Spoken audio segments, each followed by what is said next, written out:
up, Starsky? Just reading the concept note you made for this video, you do realize that the SE-1X isn't meant to be an exact replica of a Minimoog?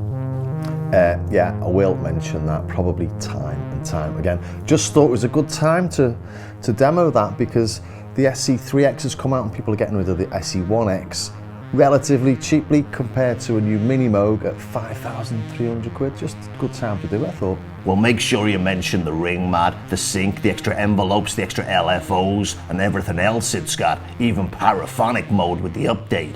I have done this before, you know, this isn't my first rodeo. Yeah, I'm just making sure you cover yourself against the "it's not a Minimoog clone" crowd. Don't worry, it's all up here, but what's with that accent? Well, I think it makes me sound like a movie producer. You know, the sort of person that can put together a comprehensive but easy to follow narrative. Well, it doesn't. It's just embarrassing. And you haven't even bothered to change your jumper. Hey, come on, man, let's just roll.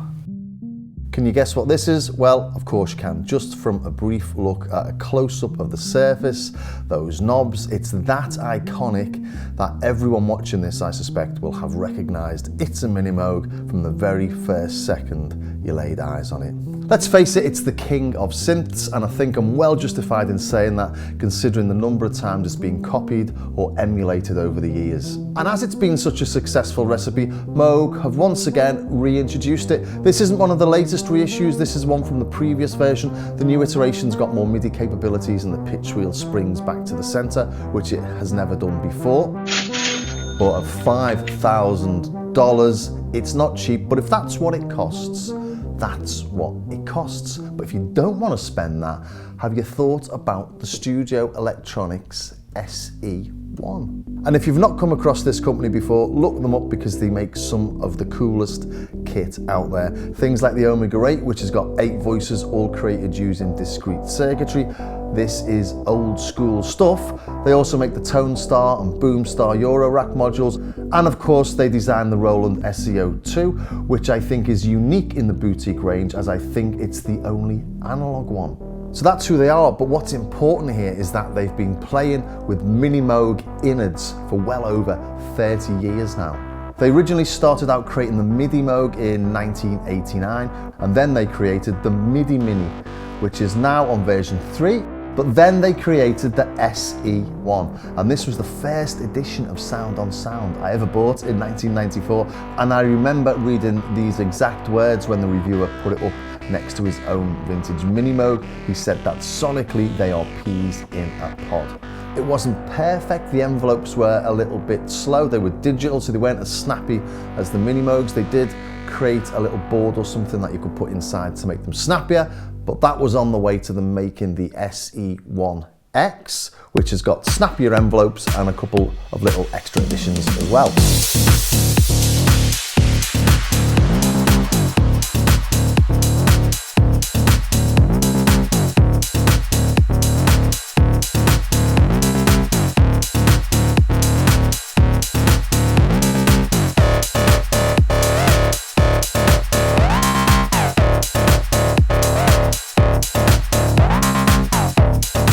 The one I've got here is the SE-1X Red Eye Angel Dust version, which is skinned in a more Oberheim style looking beige than a black Moog looking thing.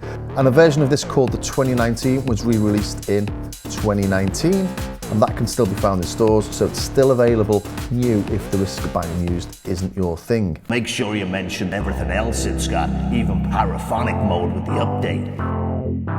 But as Moog have now released their latest version of the Minimoog, I thought it was a good time to take another look at the SE-1 and the SE-1X. These were absolutely massive in the 90s. Pretty much every hip-hop producer had one, I think, just because of that really nice low bass end, and it was really popular for film and TV producers because of the presets. You got that Minimoog sound, but you have presets, so if you need to turn things over really quickly, very, very handy little box.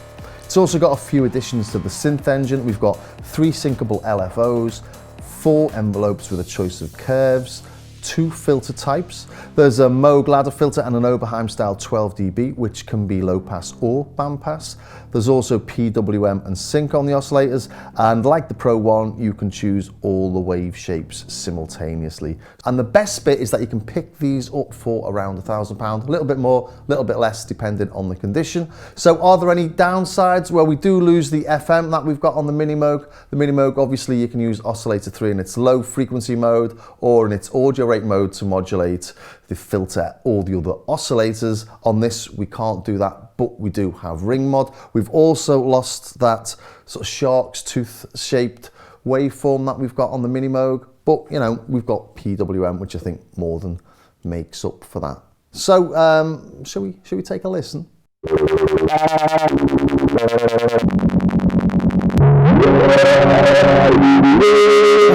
I've picked the dirty bank.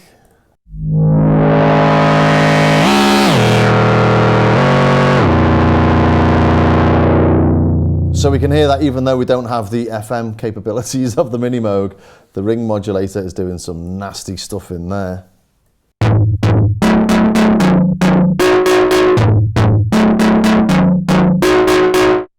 Yeah, it's nice all this, isn't it?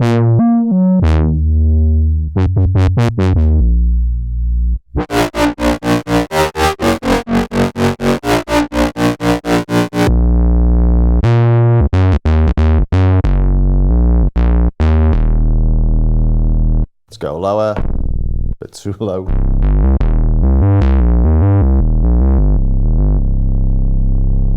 Beautiful.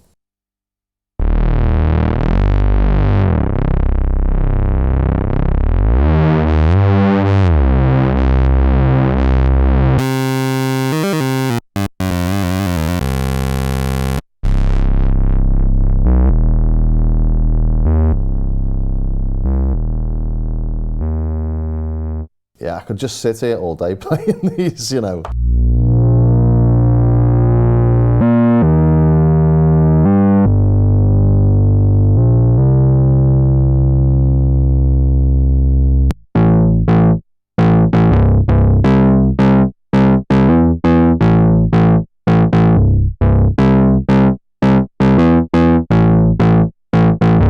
So good.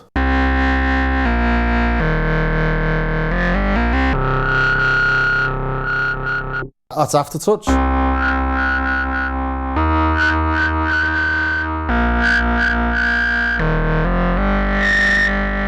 This bank's amazing. I've not looked at bank 8 before on it.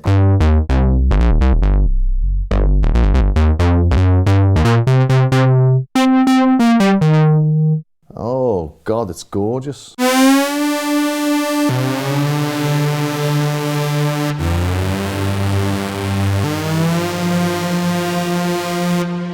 Let's have a play with some of these sounds in a second, shall we?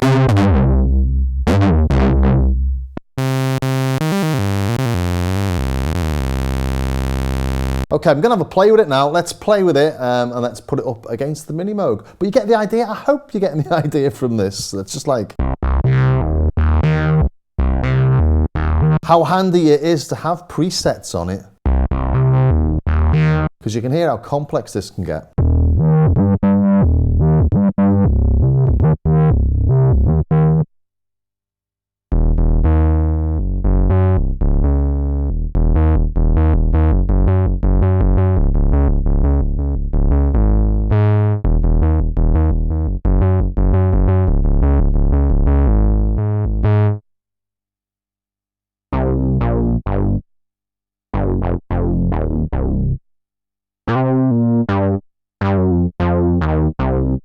Gorgeous.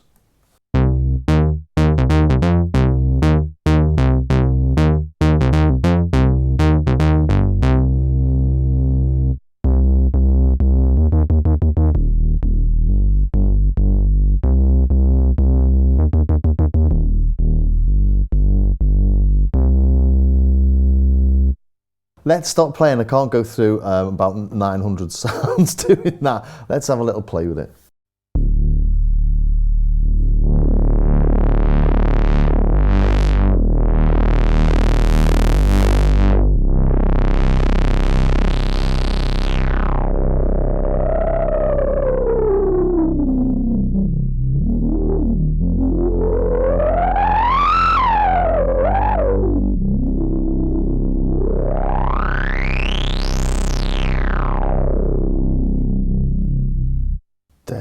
like that, isn't it? Go to 12 dB.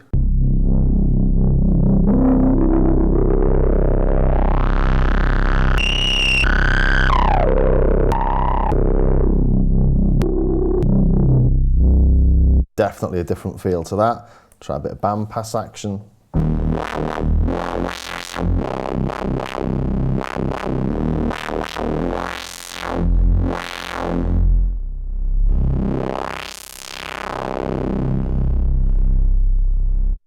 Very nice. Again, let's put it back into 24 dB, bring it back into low pass for the 12 dB. Let's turn oscillators off, listening to just oscillator 1, sawtooth.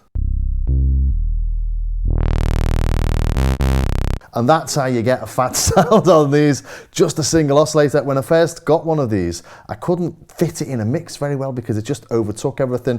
And I was putting on all the oscillators, all the different wave shapes, thinking that's what made it fat. But listen to that.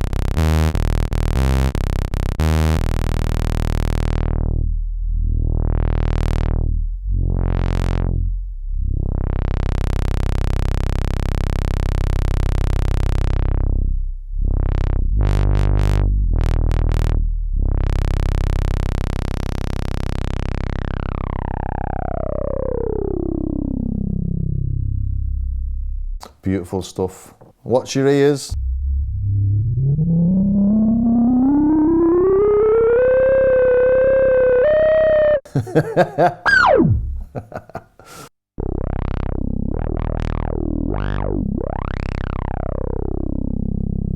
Let's try and do that on the Minimoog. Okay, well, we were getting a lot more beef from the SE-1 because I had the fuzz switched in, which does make a big difference. Okay, Moog versus SE-1. SE-1 isn't designed to be a copy of the Moog, it's not a clone of the Moog, but it's got a lot of its sort of similar history, I suppose.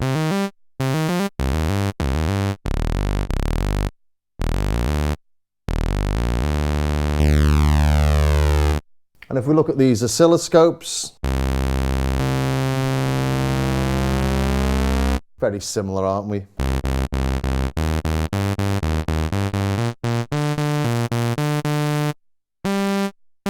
Similar looking, similar sounding, not meant to be a copy. Let's put the triangle on. Sounds the same to me. Should we try it a little bit lower?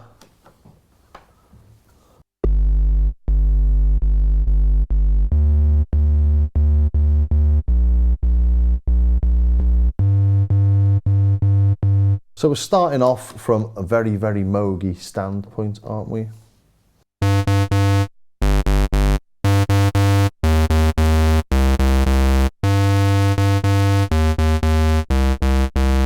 But of course, on the SE-1,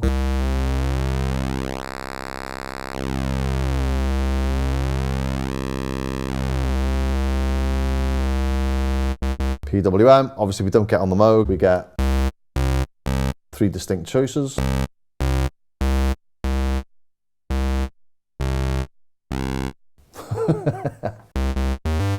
But of course, the Moog does have this, whatever that is. But I suppose we could do something maybe on the SE-1. Look anything like that. Maybe, maybe not. No, it's a completely different sound, that, isn't it? So yeah, we're lacking that on the SE-1, but we've got, you can see here, we've got sync. So let's bring in oscillator 2. So here I've added envelope 3 to oscillator 2. Sync it. Let's have a listen to oscillator 1 as well. There we go, classic sync. You just can't do that on the Minimoog. We can sync oscillator 3 as well. And if we come here, we can add some release to the VCA. You can also multi-trigger or not on this. If I go to, where's the page? Multi-trigger on at the minute, so turn that off. I'm just really showing here that there's lots of different options we can have on this.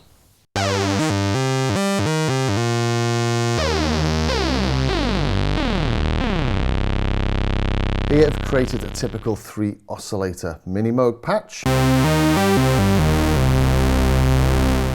3 oscillators all split by 2 octaves, so this is an octave above oscillator 1 and oscillator 3 is an octave above oscillator 2.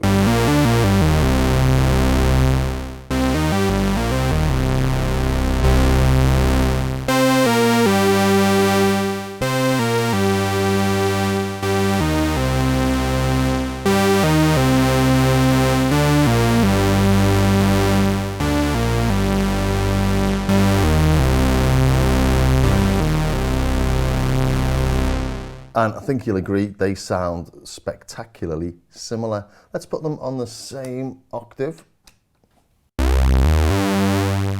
Let's put them a little bit more detuned.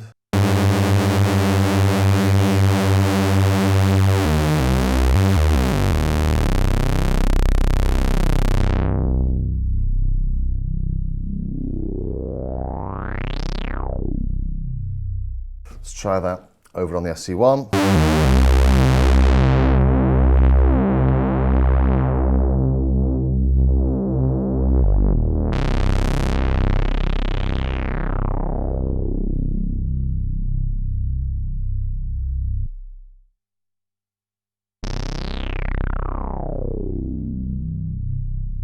Try that again. Yeah, so in that article where he said they were tonally like peas in a pod, you can absolutely see where he's coming from. Now, I don't want to get too geeky about it, but should we just take a quick look at the filter frequencies? Let's take it off a C so I don't get a copyright strike or claim.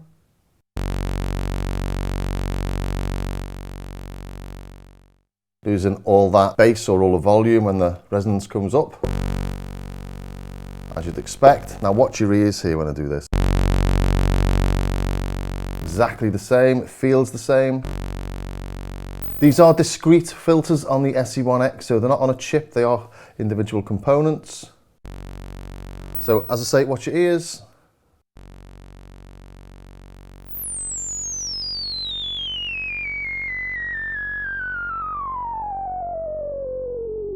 Getting a little bit of stepping, I think, on the actual knob itself.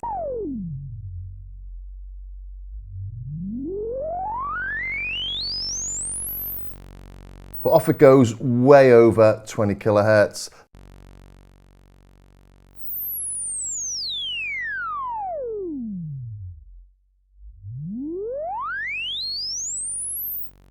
There you go, all the way into the stratosphere.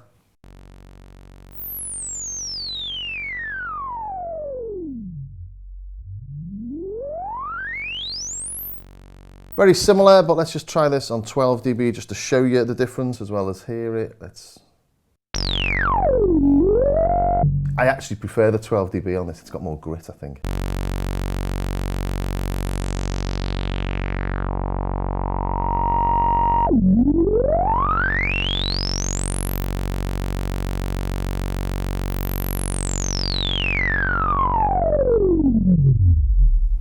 Gorgeous that, innit? Love all this round here.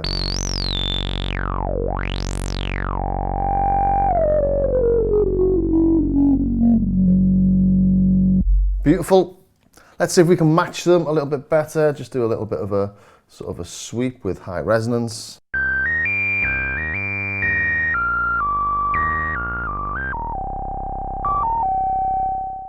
Well, I think you could sort of describe that as the same filter, except for you do get a little bit of step in on the SE-1 knob itself.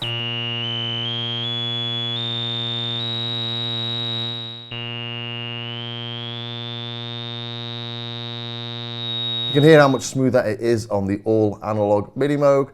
Obviously the cutoff frequency on this doesn't link to any digital information whatsoever. Can't save it, but you can on this.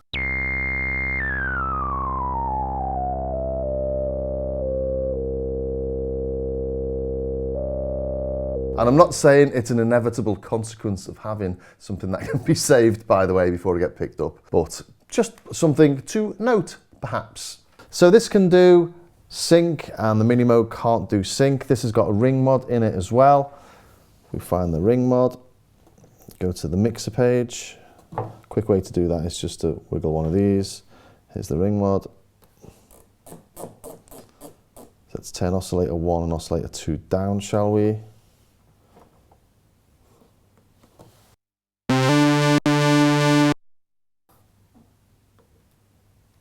So listening to a ring mod between them, let's turn oscillator 3 off. So this is ring modulation, it's not the oscillators we're listening to now. This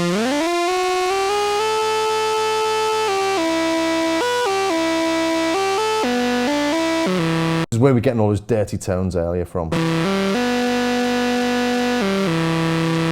It's a pity we don't have a ring mod knob on this at the front actually, but my issue with this and why I sold my first one was because we didn't have access to the mixer on the front panel, so you're always going in to play with it. So the quick way of doing it now is via shift and pulse width, as I said, but it'd still be good if this was just there.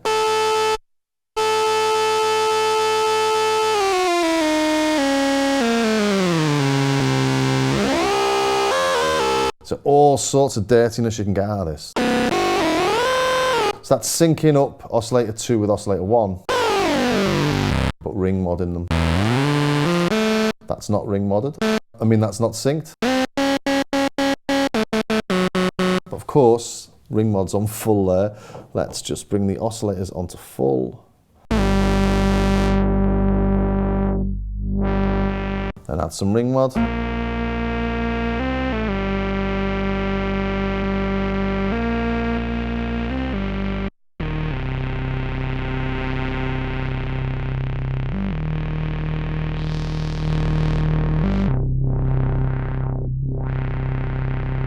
So all sorts of niceness you can do on the SE-1 that you can't do on the Minimoog, but of course the Minimoog has oscillator 3 as a modulation source. So if we modulate oscillator 1 and 2 with oscillator 3,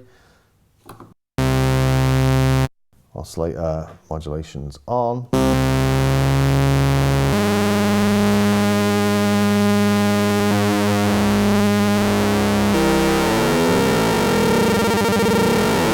That's the sort of stuff you can't do on the SE-1.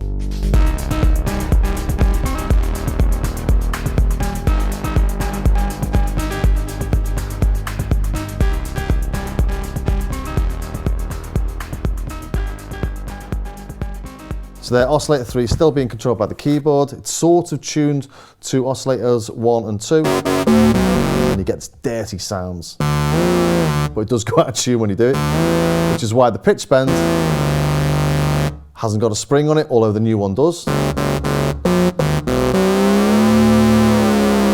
So as you bring in or introduce FM, you can change the pitch.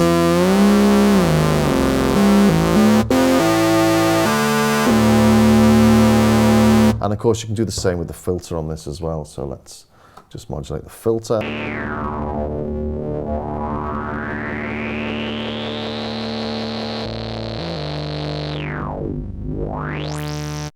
Can't do that on the SE-1, which is a real shame actually. We're going to the LFOs, I'll just show you here, go to the LFO page. We're modulating the VCF with LFO 2.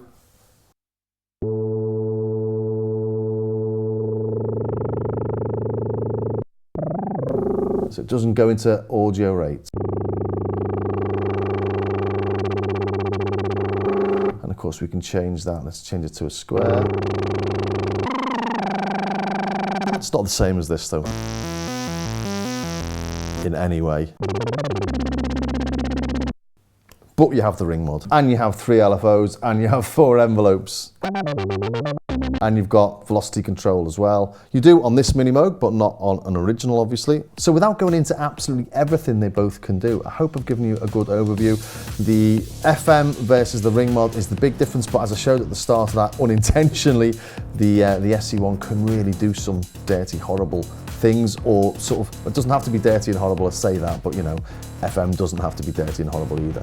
Patch memories, more LFOs, more envelopes, and not a bad interface. You do a little bit more menu diving than I'd like to on this, and this shift button does get a bit of a hammering because press it all the time. And it's a bit awkward when it's sitting on the desk like this, actually, and not screwed into a rack unit because you've got to hold it as well.